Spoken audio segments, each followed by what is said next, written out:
मित्रों, नमस्कार। आपका पीएच नेटवर्क में स्वागत है। मैं हूं प्रदीप फंडू। 9 मार्च को मैंने एक वीडियो किया था जिसमें मैंने ये कहा था कि अमेरिका ने खैबर पख्तूनख्वा और बलूचिस्तान पाकिस्तान के लिए एडवाइजरी जारी की है और ये जारी की थी लेवल 4 की एडवाइजरी। इसका अर्थ ये है कि अगर कोई इन प्रोविंसेस में गया तो वो अगर जिंदा वापस आया, इसका मतलब है उसकी वो खुशकिस्मती है। आज हम देख रहे हैं, अभी 11 तारीख की है, कि वहां पर बलोच आर्मी ने एक ट्रेन को अगवा कर दिया है जिसमें 500 लोग यात्रा कर रहे हैं, जिसमें कह रहे हैं कि 150 फौजी भी थे। बलोचों को उन्होंने उतार दिया, बाकी लोग अभी बंद हैं। ट्रेन में कह रहे हैं कि आग भी लगा दी है। इसलिए जो अमेरिका के पास बड़ी इंटेलिजेंस है, उन्होंने जो कहा है वो सच ही निकल रहा है। आज मेरा ये टॉपिक नहीं है, ये आज वो हाईजैक का समाचार मिला तो इस सिलसिले में मैंने वो 9 तारीख की अपनी वीडियो की रेफरेंस दी। आज केजरीवाल के खिलाफ चार्जशीट दायर की गई। उन्होंने उसको कॉश करने के लिए कहा था, लेकिन कोर्ट ने वो बात मानी नहीं और उनके खिलाफ चार्जशीट दायर कर ली। इसी तरह से छत्तीसगढ़ में जो वहां के भूतपूर्व चीफ मिनिस्टर भूपेश बघेल के पुत्र चैतन्य बघेल, उनको ईडी ने समन जारी किया हुआ है कि उनके घर में कुछ पैसे मिले हैं। वो कह रहे हैं कि ये जो पैसा हमारे घर में मिला है वो हमारी अपनी कमाई है। हमारे 140 एकड़ ज़मीन है, तो उसमें से हमें उसका पैसा।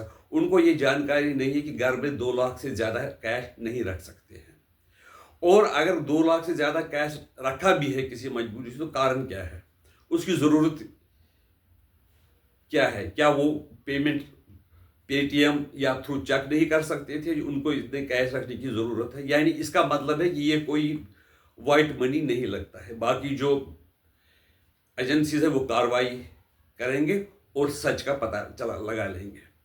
इस सिलसिले में मैं जो भूपेश बघेल जी का बयान है जिसमें उन्होंने कहा है कि मैं पंजाब में कांग्रेस को दोबारा मजबूत बनाने के लिए गया हूं और केंद्र सरकार, भाजपा सरकार ये नहीं चाहती है कि कांग्रेस वहां पर मजबूत हो।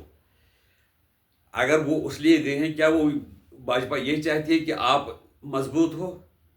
ये जो लॉजिक है वो बच्चा भी नहीं बोल सकता है। और ये जो मुख्यमंत्री रहे हैं वो ये कहे कि मेरे पास 33 लाख रुपया घर पे था, कि उनको ये जानकारी नहीं कि 2 लाख से ज़्यादा पैसे नहीं रख सकते।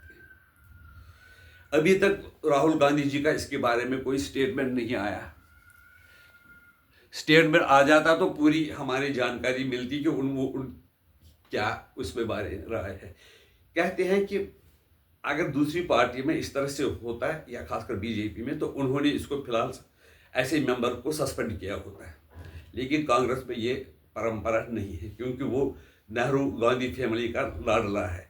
इसका मतलब है क्या, वो शायद पैसे भी पहुंचाता होगा पार्टी फंड के लिए, इसलिए वो लाडला है और उसके खिलाफ कोई कार्रवाई नहीं की, और उसके बयान को सच मानकर अभी तक उसको निकाला नहीं है पार्टी से या सस्पेंड नहीं किया। यहाँ तक कि उससे एक्सप्लेनेशन भी नहीं ली गई है कि ये तुम्हारे पैसे, तुम कहाँ से आए हो, तुम्हारे पैसे कहाँ से आए हैं।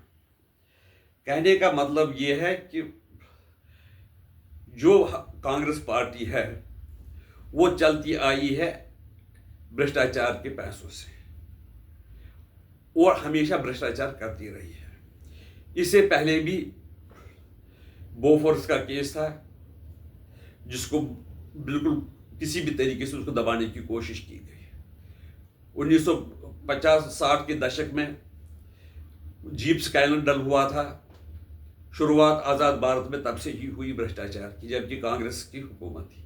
अब जो हम बीजेपी की सरकार है वो उस भ्रष्टाचार को खत्म करना चाहती है, लेकिन ये सब लोग कहते हैं कि ये पॉलिटिकल वेंडेटा है, राजनीति के कारण बदला लिया जा रहा है।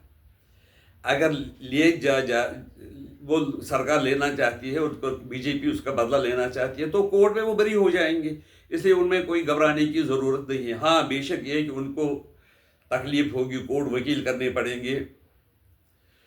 और दूसरी बात कि उनको वकील करने पड़ेंगे, उनको महंगे वकील कर नहीं सकते हैं क्योंकि पैसा जो भी उनके पास आ रहा है वो ईडी जब्त कर रही है। झारखंड के एमपी के पास 305 करोड़ रुपए पहले मिला था, जो कि बताया जाता था कि पार्टी फंड के लिए था, इलेक्शन के लिए इस्तेमाल किया जाना चाहिए, करना था।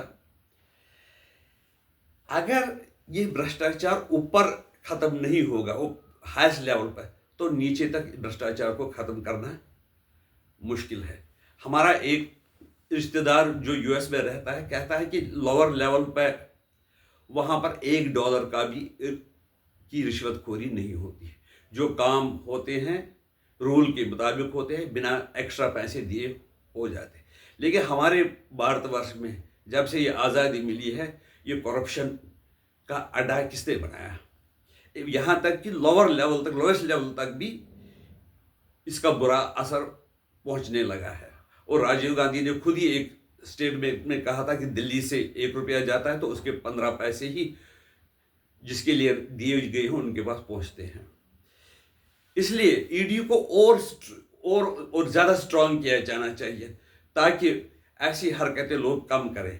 और वही लोग जो अपने आप को कट्टर ईमानदार और ईमानदारी की मूरत समझते हैं, वही ऐसी कारनामों में सम्मिलित है। पूरी जांच होकर, और जांच जल्दी से जल्दी होना चाहिए ताकि उनके खिलाफ सख्त कार्रवाई की जाए और उनको जेल भेजा जाए।